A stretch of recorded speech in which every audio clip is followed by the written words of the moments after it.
Berikutnya soal B5.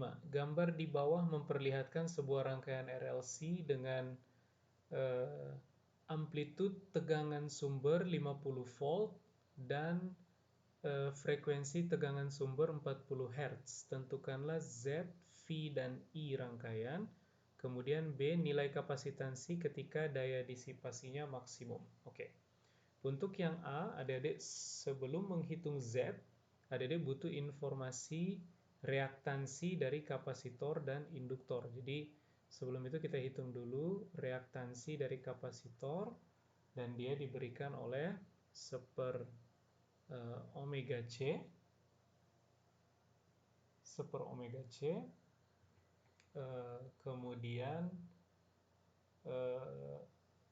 adik-adik kemudian bisa hitung ini menjadi 1/omega itu 2pi F. F-nya diketahui sehingga adik-adik bisa peroleh omega, kemudian dikali C. Nah, untuk reaktansi dari induktor itu adalah omega L. Adik-adik bisa tulis ini sebagai 2πf dikali L. Nah, setelah itu untuk mendapatkan Z, adik-adik tinggal akar R kuadrat plus XL kuadrat min XC kuadrat.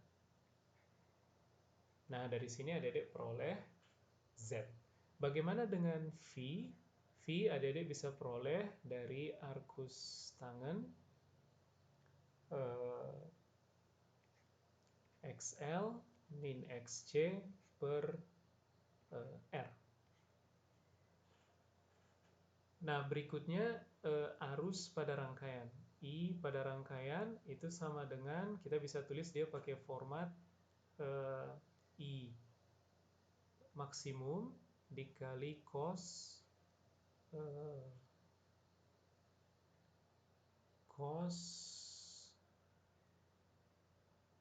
omega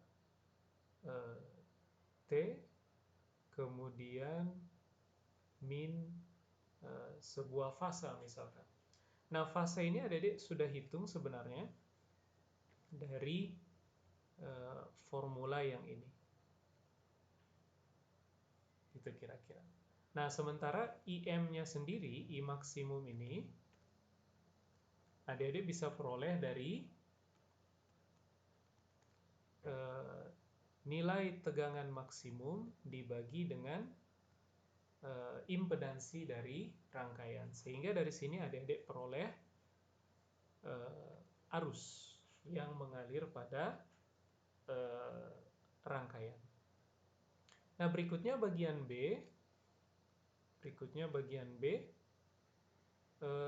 Kita diminta untuk menghitung nilai kapasitansi ketika daya disipasi maksimum. Oke. Nah, daya disipasi maksimum,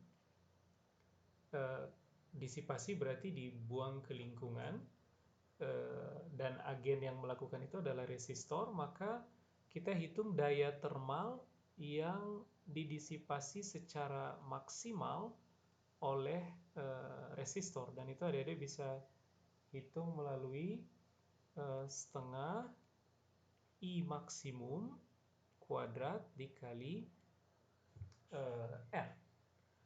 Nah, dari sini kemudian adik-adik bisa peroleh, karena IM udah kita peroleh, jadi adik-adik tinggal substitusi ke sini, atau adik-adik bisa salin menjadi informasi yang diketahui, yaitu CM dan Z yang sebelumnya sudah dihitung.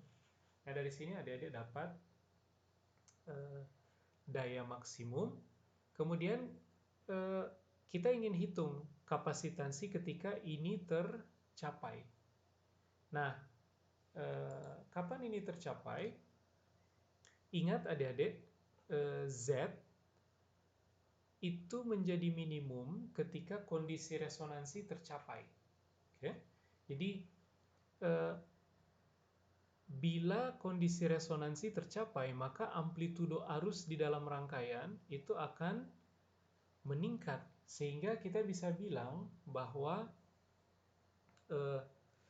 Pmax ini itu tercapai ketika Z minimum.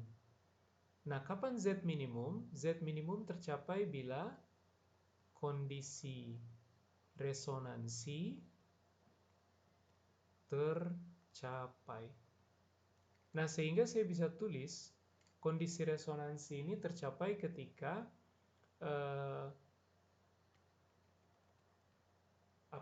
frekuensi angular dari sumber itu persis sama dengan seperakar LC, gitu kira-kira. Nah, 2πf ini sebenarnya omega. Jadi adik-adik bisa peroleh kalau begitu C ketika kondisi resonansi tercapai itu adalah 1/2πf kuadrat dikali L, gitu kira-kira. Nah, sehingga dari sini adik-adik bisa bilang bahwa daya disipasi maksimum itu tercapai ketika Z minimum dan Z minimum tercapai ketika kondisi resonansi tercapai. Sehingga pada kondisi ini C-nya adalah 1/2πf kuadrat dikali L.